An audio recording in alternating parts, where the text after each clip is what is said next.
Nos acompaña esta noche nuestro invitado César Campos, analista político. Gracias y bienvenido. Gracias, Tatiana. Buenas noches. Me gustaría comenzar con unas breves intervenciones que dio el día de hoy Gustavo Gorriti. Vamos a escuchar lo que dijo respecto a su estado de salud. Luego de, tú lo has dicho, varios meses de un tratamiento continuo contra el cáncer, que ha sido por momentos duro, pero que ha sido afrontado siempre bien. Y de hecho, yo debía continuar con licencia médica con por lo menos 3 meses más. Más difícil. Bien, estábamos viendo entonces estas declaraciones que ofreció el día de hoy el periodista Gustavo Gorriti. César, bastante afectado visiblemente a nivel de salud, ¿no? Está padeciendo un cáncer, entiendo. Sí, como él mismo ha ratificado, es un cáncer a los ganglios. Entiendo que lo viene enfrentando ya hace varios meses y es menester, pues, siempre en estas circunstancias que lo han colocado a él en el centro de una controversia de carácter político. En todas maneras, siempre tener la altura suficiente como para respetar su situación y pedir que, por supuesto, pueda recuperar plenamente su salud, que es una aspiración que para cualquier ser humano siempre hay que tener. De acuerdo. Era importante también escuchar, ¿no?, de su propia voz lo que tenía que decir frente a estas acusaciones que le hace Jaime Villanueva, que en su relato lo pone a el señor Gorriti más o menos al lado de José Domingo Pérez, como que ambos estuvieran coordinando la investigación del caso Lavallato, del caso Cócteles, por ejemplo, ¿no?, diciéndole qué tiene que hacer, a quién tiene que investigar, a quién le tiene que preguntar. Él evidentemente ha negado todo eso, ¿no? Sí, Gustavo dijo algo más que me parece interesante y central, porque él apela a la independencia, el periodismo de investigación para desarrollar este tipo de tareas y considera de que le han puesto la mira sobre todo por intereses subalternos, intereses políticos. Y ha dicho, en el futuro, la academia, las facultades de ciencia de la comunicación discutirán este tema. Y yo creo que sí lo van a discutir desde el punto de vista también, que es el mío, de cuando un periodista cruza la línea de acción en la que una investigación, el uso de sus fuentes, incluso algo que yo recurso mucho, Tatiana, que es enamorarse de la fuente, es decir, porque la fuente siempre te da información a cambio de que tú guardes silencio sobre cualquier inconducta que esa persona pueda tener. Te facilita información no crucial. Necesariamente. No te digo que sea necesariamente, pero a veces ocurre. Y hay gente que se protege en base a una amistad con ciertos periodistas. Bueno, tienes que generar una relación de confianza, evidentemente, para poder conseguir la relación de información. confianza se puede desarrollar. Independientemente de que sean amigos o no. No ataco al periodista. Yo lo que voy es al manejo que le hacen a ese tipo de relación. Entonces, no es el señor Villanueva el primero que habló sobre esto. Hamilton Castro, que fue el primer fiscal que estuvo a cargo de la investigación del tema Lavallato, lo narró con todas sus letras cuando el fiscal Pablo Sánchez le encarga coordinar con Gorriti. No solamente descubre que Gustavo le estaba grabando, sino en segundo lugar lo encuentra muy cómodo haciendo un escrito en la oficina al costado del fiscal de la Nación. Yo me pregunto y te pregunto a ti, si César Campos aparece en una imagen de esa naturaleza o cualquier otra persona, de repente un escándalo se desataría en todo el país. Yo creo que ha habido demasiada consideración a algo que creo que cruza una línea que en todo caso debe investigarse. Yo no hago la imputación en cuanto, reitero, el hecho de que nunca podemos culpar a un colega nuestro, un periodista, cómo consigue su información. Porque además, a veces ha querido en el Perú sancionar, poner leyes sancionadoras. Me parece que es absurdo. Sí. Porque además él ha comenzado esta investigación antes que el Ministerio Público y ha conseguido información del caso Lavallato que ni siquiera el Ministerio Público tenía en su momento, ¿no? Y que luego ha llevado a que el grupo de fiscales comience a investigar. Tenemos otra declaración del señor Gorriti, de lo que dijo esta mañana. Hemos sido la publicación que desde el comienzo, desde más temprano, empezó la investigación del caso Lavallato porque vimos el potencial que tenía. Empezamos a investigar los contratos de Odebrecht y otras compañías antes que el caso Lavallato estallara. Y viajamos a Brasil casi desde el comienzo, cuando era totalmente desconocido. Y ahí empezamos a hacer fuentes. Y ahí empezamos a ponernos en contacto con quienes estaban dentro de la investigación. Empezamos con la investigación y naturalmente en determinado momento la gente de la Fiscalía nos llama. Hemos conversado de atención ciudadana que son necesarias y posibles, y también con las limitaciones y las barreras que hay entre el periodismo de investigación y la función fiscal. Bueno, Gorriti es un personaje que toca sensibilidades desde hace mucho, ¿no? Hay gente que no lo quiere, no quiere que investigue, que no quiere que publique, pero como él mismo señalaba, él comienza con esa investigación del caso Lavallato hace muchos años, consigue fuentes desde Brasil, incluso ese escrito que desea aumentar 500 a Keiko y hacer visita, lo publica él en su portal, ¿no? Y ya luego esto abre una investigación en el Ministerio Público. Se formó un consorcio internacional, y esto lo anunció el propio Gorriti en algún momento, en la que el caso era tan amplio, tan grande y rozaba, la verdad, que la situación de tantas personas que era necesario tener todo un equipo, un colectivo que pudiera trabajar detrás de ello. Creo que nada de eso es objetable, Tatiana. Yo no me puedo poner en ese plan.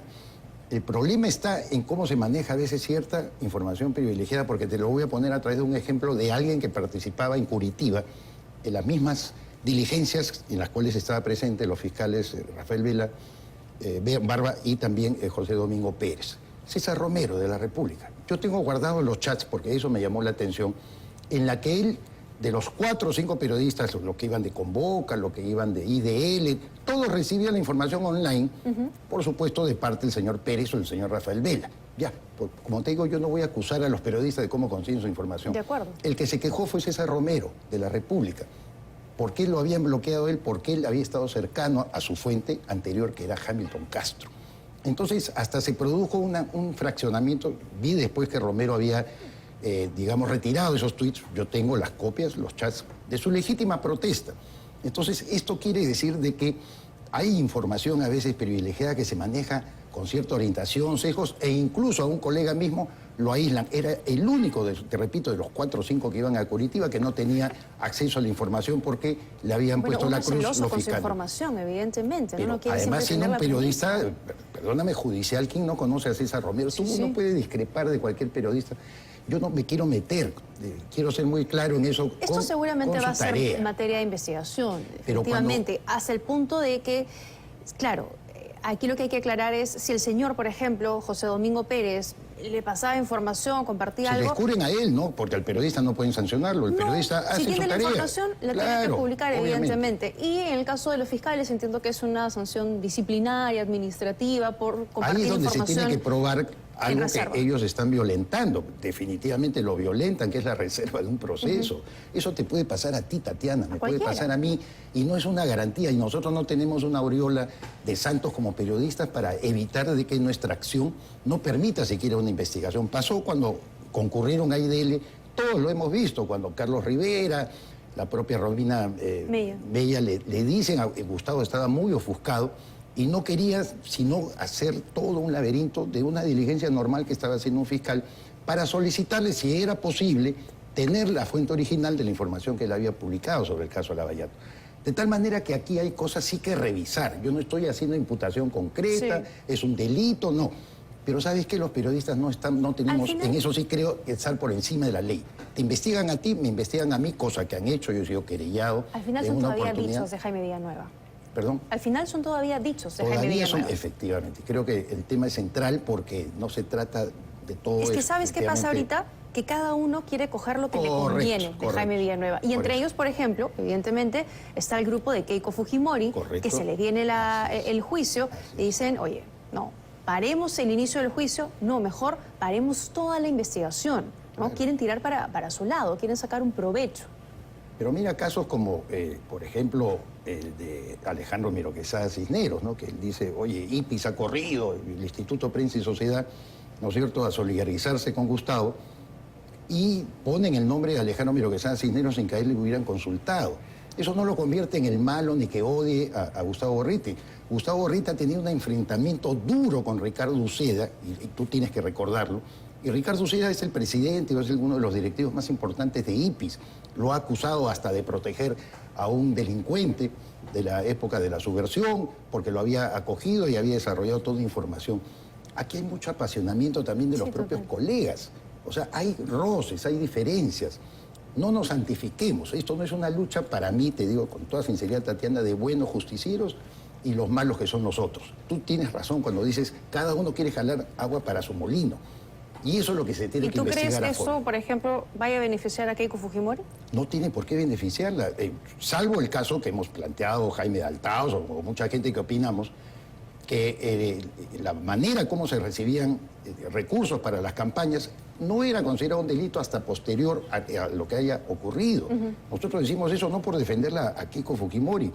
Igual todo el pueblo peruano sabe que han recibido no solamente ella, sino creo que todo el conjunto de partidos políticos, dinero por lo bajo. Pero vuelven a insistir, por ejemplo, con que ha habido un complot para que ella no gane las elecciones del 2021, que hubo una estrategia en el Jurado Nacional de Elecciones, cuando esto se ha caído ya hace muchísimo tiempo, ¿no? O sea, ya hay varios informes que dicen que esto no fue así, que no hubo realmente un fraude, no como decía. Quien hablaba del complot para permitir que Keiko pasara a la segunda vuelta era Rafael López Aliaga.